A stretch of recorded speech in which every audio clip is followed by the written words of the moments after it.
अस्सलामुअलैकुम, मैं हूं शफकत इमरान और आप देख रहे हैं न्यू न्यूज़ डिजिटल। मैं इस वक्त गुजरांवाला के मोहल्ला फैसलाबाद में मौजूद हूं। यहां पर जो है वो कल एक इंतहाई दिलखराश वाक़या पेश आया। जो घरेलू मुलाजमा है 13 से 14 साल उसकी उम्र बताई जा रही है, उसे तशद्दुद के बाद हलाक करने का वाक़या पेश आया जिसका मुकदमा दर्ज हुआ है। और उसकी जो इब्तदाई सूरत हाल जो पोस्टमार्टम की है वो सामने आई है कि उसकी बॉडी पर बहुत सारे तशद्दुद के निशानात थे। ये वो घर है मेरे पीछे जिस घर में रख कर उस घरेलू मुलाजमा को तशद्दुद का निशाना बनाया जाता रहा।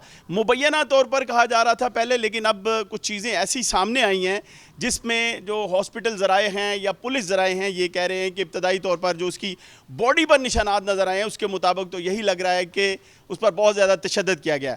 हमने कोशिश की है कि किसी तरह इनके घर का मौक़िफ़ भी है, लेकिन सरदस्त ये है कि मुकदमा दर्ज होने के बाद या तो वो कुछ लोग गिरफ़्तार हैं या फिर उन्होंने अबूरी ज़मानत करवाई है। लेकिन इस घर के सरबराह के हवाले से जो एफ़आईआर दर्ज हुई है वो थोड़े सा हम जिक्र करते हैं। हाजी मकबूल नाम बताया जाता है जिनके ख़िलाफ़ ये एफ़आईआर दर्ज हुई है और उनकी मिसिज़ पे ये इल्ज़ाम है कि उन्होंने उस घरेलू मुलाजमा पर जो है वो बेतहाशा तशद्दुद किया। जब वो यहाँ से डेड बॉडी वसूल करने आए तो उन्हें उस बच्ची को देखने नहीं दिया।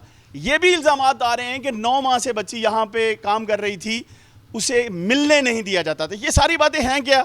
आइए ज़रा उस गांव में चलते हैं जहां पर वो बच्ची रहती थी। उसके घर वालों ने डेड बॉडी वसूल की, जिस खातून ने यहाँ से डेड बॉडी वसूल की उसके मामू ने यहाँ पर आकर उस घर वालों से कोई बातचीत की, उनका क्या कहना है आइए ज़रा उन्हीं की ज़ुबानी जानते हैं वो क्या कहते हैं। हम उस घर के बाहर खड़े हैं जिस इलाके नौशहरा विरका का ये छोटा सा गांव है जहां पर वो रिहाइश पजीर थी। यहां से गुजरांवाला शहर में वो एक घर में काम कर रही थी। आइए ज़रा चलते हैं अंदर। उस बच्ची की जो लाश है वो कौन लेके आया वो आपको बताएंगे। उसके साथ साथ जो ऐनी शाहिदीन है जिन्होंने जो देखा, ये वो घर है। ये उस मासूम 13 साला इरम बताया जाता है उसका नाम, इरम का ये वो घर है जहाँ वो रहती थी। इरम के वालिद के बारे में बताया जाता है कि वो बीमार हैं और उसकी वालदा जो है वो उसके बारे में बताया जाता है कि वो नहीं है, या ये बताया जा रहा है कि शायद वो वालदा के साथ नहीं रहती थी। तो जो उसकी अजीज़ा हैं या फुप्पो हैं या उसकी छोटी बहन है वो हमारे साथ मौजूद हैं। सबसे पहले मैं मिलवाऊंगा आपको वो उस खातून से जिन्होंने जाकर उस डेड बॉडी को रिसीव किया, वहाँ पर उसे क्या कहा गया। बाजी आप थोड़ा सा हमें बताएंगे कि सबसे पहले तो आप गई हैं वहाँ पे, क्या हुआ था वहाँ पे? गए हैं साढ़े जांदे ना बोला खिलारी है अगे 2 मर्द ने उन्हें आखा भी ताड़ी बच्ची ना होया अटैक ते डिग्गी है तो इत्थे चोट भी लगी है ते फौत हो गई है। असी क्या सानू बच्ची वहाओ, असी वो सानू बच्ची नहीं वहांदे। उतले पोषण ते रहिंदे ने, थल्ले उन्हां दा सीलिंग दा कारोबार है, सानू थल्ले ही उन्हां बालिया कुर्सियां दे के। असी क्या सानू बच्ची वहाओ, आंदे ने बहियो बहियो, असी ताड़ी बच्ची नाल कोई जास्ती नहीं कीती, तुसीं सभी वेखो तसल्ली नाल। असी कोई ताड़ी बच्ची नाल अम्मी नम्मी नहीं कीती ते तुसीं ना बच्ची असी थल्ले लियाउने आ ते एंबुलेंस च पा लवो। मैं कहा असां बच्ची वेखनी है फिर पानी है, असां बच्ची इंज नहीं ले जानी। जी आपने सबसे पहले अपनी उस बेटी को देखा, उसे रिसीव किया, तो वहाँ पर वो लोग आपको देखने नहीं दे रहे थे? नहीं। क्यों? वो कह रही नहीं इसको ना फोलो। मैं असी फुल वेखन लगे हैं तो उन्होंने बेटा आंदा मम्मा ये इरम को फोल रहे हैं।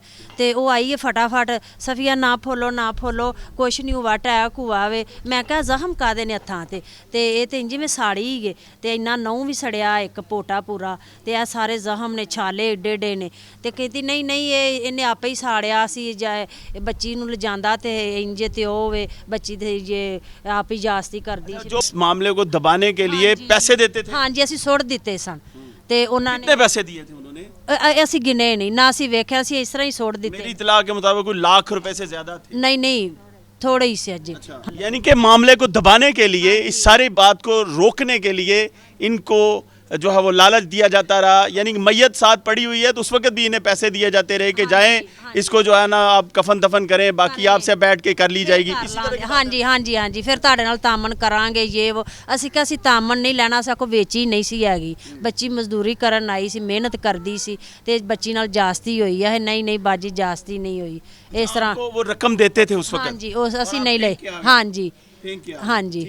अच्छा मुझे एक बात बताएं, आपने फौरी ये तो पूछा होगा कि बाजी इस बच्ची ने किया क्या था? ਤੇ ਬੱਚੀ ਮਾਰੀ ਗਈ ਹੈ ਤੇ ਬੱਚੀ ਨੇ ਕੀ ਗੁਨਾਹ ਕੀਤਾ? ਨਹੀਂ ਨਹੀਂ ਮਾਰੀ ਕਿੱਥੇ ਗਈ ਹੈ, ਉਹ ਤਾਂ ਵੈਸੇ ਹੀ ਛਾਲਾ ਹੈ, ਵੈਸੇ ਹੀ ਉਹਨੇ ਆਪ ਹੀ ਇੰਜ ਕੱਟ ਲਾਇਆ ਇਹ ਉਹ। ਮੈਂ ਕਿਹਾ ਚਲੋ ਠੀਕ ਹੈ, ਸਾਨੂੰ ਤੁਸੀਂ ਫੋਲੋ ਨਾ ਉਤੋਂ ਲਪੇਟ ਦਿੱਤੀ ਗਏ ਉਹਨਾਂ।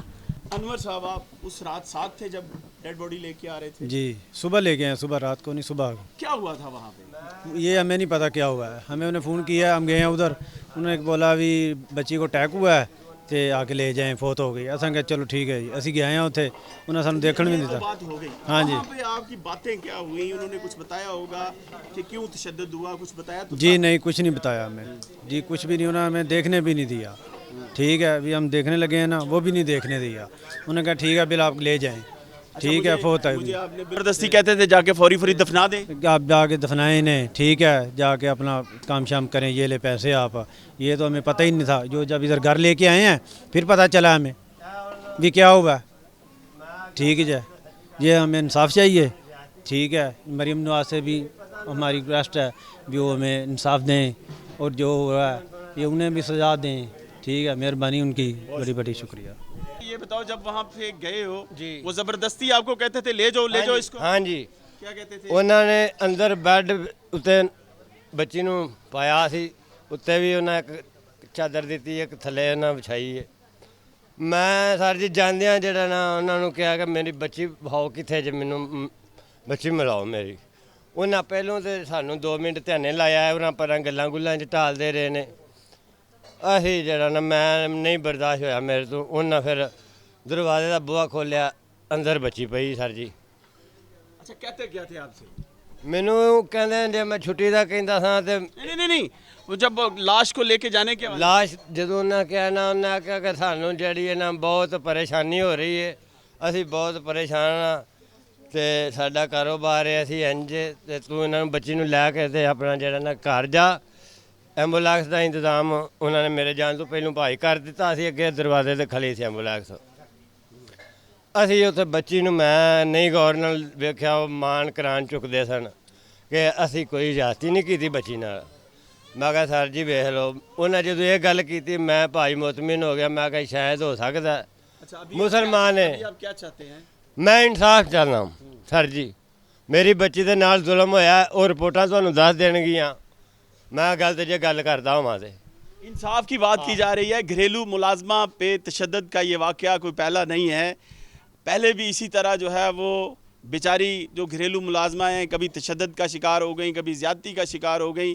लेकिन होता इसमें यही है कि जो मदई है उसे आखिर पे जो है उसके साथ कोई ना कोई ऐसी डील की जाती है, किसी ना किसी वजह से ये मुकदमे की पैरवाई नहीं करते, तो जिसकी वजह से जो है वो ये मामला सज़ा तक नहीं पहुंच पाता। इस वाक़े का जो अंजाम है, अगर सज़ा की बात की जाए तो उसी वक्त हो सकती है कि ये आबिद जैसे भाई जो हैं वो अपने पाँव पे खड़े रहें, आखिर तक ये केस लड़ें, क्योंकि इनके घर के हालात बताते हैं शायद ये ना कर पाएँ, क्योंकि हमेशा यही होता आया है।